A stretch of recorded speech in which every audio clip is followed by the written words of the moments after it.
What is up, everyone? Welcome back to the channel. And if you're new to the channel, my name is Big, also known as Chris Miranda. In the previous video, I did mention that I was on a fitness journey, of course, of trying to lose weight. So this video is month 2. This video was a bit delayed just because I didn't reach my goal of 176 by March 11th. Previous month, I was weighing 181. And in January, I was in 186. And so this video is just to give you an update of what changes I made, a quick comparison of what 10 pounds actually looks like, and some tips that I've been doing to help me stay motivated. I was weighing between 178 and 180, and so I did have to make some changes just to make sure that I would hit that goal. And of course, I'm going to share with you what changes I made, just so you can implement these into your life. January 4th, I was weighing at 186. By the time this little portion was filmed, I was weighing at 175, which was March 22nd. I did grab some old footage when I created my one video where I was weighing 190. Personally, I saw some changes of me slimming down, but I still got some work to do. Since I was hitting a peak, I'd had to make some changes. I made roughly 3 changes. First one was up my activity. Second one was start tracking my calories just to make sure I'm at calorie deficit. And then the third one was just some diet changes. And some of those diet changes was not eating rice for my first meal, and I even cut out cheese. My meals tend to stay the same every day. Right now, I'm not complaining at all. I do get the luxury of working from home, and so I don't need to really meal prep, or I can cook my meals as I go. So while I'm fasting, I do drink a cup of coffee. There are some benefits to drinking coffee. Of course, do your own research, but what I found is that it helps with your digestive system. It's a natural fat burner. There's also been research from Harvard saying that it does lower the risk of type 2 diabetes and Parkinson. Since it is caffeine, some people might be caffeine sensitive. So I would, of course, ask your doctor if it's right for you. That just sounded like a commercial. If you or a loved one has been affected by this drug, you may be eligible. Fuck. For my first meal, it's pretty simple. All it is pretty much 2/3 cup of egg whites, some spinach, and then a whole wheat roti. I wrap it up, and then I'll even eat a banana and some oatmeal. For a snack, I'll have a peanut butter sandwich on whole wheat bread. I'll have a Greek yogurt with some chocolate granola bits and some chia seeds. I'll also have a protein shake with almond milk, some water, and of course some matcha powder. And for my second meal, what I'll have is a cup of cooked rice, some spinach, and then some sort of meat. And then for the meat, I've been switching off between chicken and turkey. And sometimes I'll mix it up with some beef or tofu. Now I want to share with you the 5 tips that have actually kept me to stay motivated. The first tip is to always think of your why. If you watch my goal setting video, I always mention trying to figure out your why. So my why actually started around 2019, 2020, where I wasn't the most healthiest. I wasn't the happiest. Long story short, my health wasn't ideal. Fuck it, I'll just tell you guys. I actually had high blood pressure, and having those conversations with my doctor about liver failure, heart problems, heart attack, right? It was eye-opening. And then so personally, once you figure out that why, you are going to stay motivated. And the reason my why was, it was actually gut-wrenching. I thought that I had to myself was, if I don't see my nephews graduate, I'm going to be so rattled with myself. Once I said that, I pretty much kicked myself into gear, because mid 2019, 2005, it was a bit of a dark year. I am happier now, but it was I was weighing 205. I wasn't confident with myself. I wasn't confident with my health. I wasn't confident with my career. Everything was just adding up, but that's my why of why I want to get fit. It's just so I can be here long term and also be someone that my nephews and nieces and future children can look up to. My second tip to help you stay motivated is to celebrate your small wins. And what I mean by this is I weigh myself every day.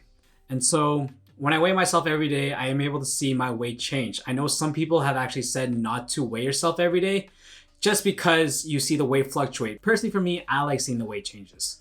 If I lose a pound, perfect. If I gain a pound, what can I do to make sure I lose that pound, right? Just to make me keep on track.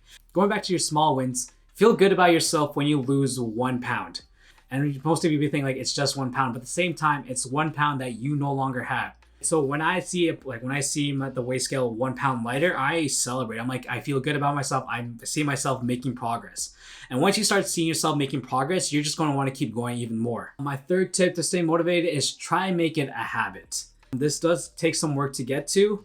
In the previous fitness journey video, I talked about making baby steps, and I believe that's what actually helped me to make it into a habit, making those steps into increasing my activity. I'm at that point where if I don't work out or if I don't go for a walk, my day doesn't feel complete. I feel empty inside. That's why, like, even when I'm like feeling lazy, I'm like, okay, I'll just skip. But there's a part of me that's like, it just feels weird not to work out. This does take some time to build up, but at the same time, it's like a snowball effect, right? And so it starts little, and then when you get the ball rolling, it just becomes easier. That's what has happened to me. It just becomes such a habit that if I don't work out or if I don't go for a walk, it just feels weird. So my fourth tip is going to be change how you view things. And this is kind of a weird one, so I'll try to explain it what I do. So the way I view my like weight goal, I break it up into little pieces. Because my goal was to lose 15 pounds. So that is quite a bit. But what I've been doing is breaking it into intervals. And so instead of can I lose 15 pounds, what I do is can I lose 2 pounds? Yes, I can lose 2 pounds. Losing 2 pounds sounds a lot easier than losing 15. So from back then when I was 185, I'd be like, can you lose 2 pounds? Like, yes, I can lose 2 pounds. So I'd be weighing 183. And from 183, like, can you lose 3 pounds? I'm like, yeah, 3 pounds is easy. And so from 183, I go to 180. And so that's what I've been doing. I've been breaking my weight into intervals. And so instead of losing 15 pounds, losing 1 pound is a lot more comforting. It's a lot easier. And for the change of view as well, this goes back to celebrating your small wins. Like, yes, it's just 1 pound, but once again, that's 1 pound you no longer have. So that's what I mean by changing your view on how you view things. It's like one of those half glass, half empty, half full. You ever had a dream that you sayings. I also do this for my working out as well. So when I do feel lazy to work out, all I say to myself is, it's just 30 minutes. And then when I'm working out, I'm like, okay, it's just 10 more minutes. So when I say the word just, it makes it sound a lot easier. It sounds a lot shorter than it actually is. And so that's the whole point of changing your view on how you see things. Like, try to trick your mind into thinking more positive about working out or thinking about more positive about eating.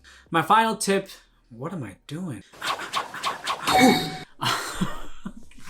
The fifth final tip that I recommend to use to help you stay motivated is to not compare yourself to anyone else. When you ever compare yourself, this will literally fuck you up mentally. Like, this is what happened to me in 2019, 2020. I ended up comparing myself to my friends, and then my mental state wasn't there. Like, I was just not happy because I would compare myself to my friends. 10 people died in the Bronx last night due to a fire that killed 10 people in the Bronx last night during a fire. And even worse, what I would do is compare myself to people I follow on social media.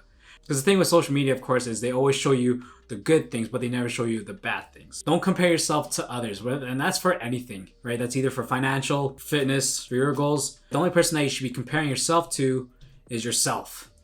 Boom, mic drop. What the fuck am I doing? God, what am I doing? Fuck. And that's going to be it for today's video. Hopefully you guys enjoyed it. If you did, please leave a like.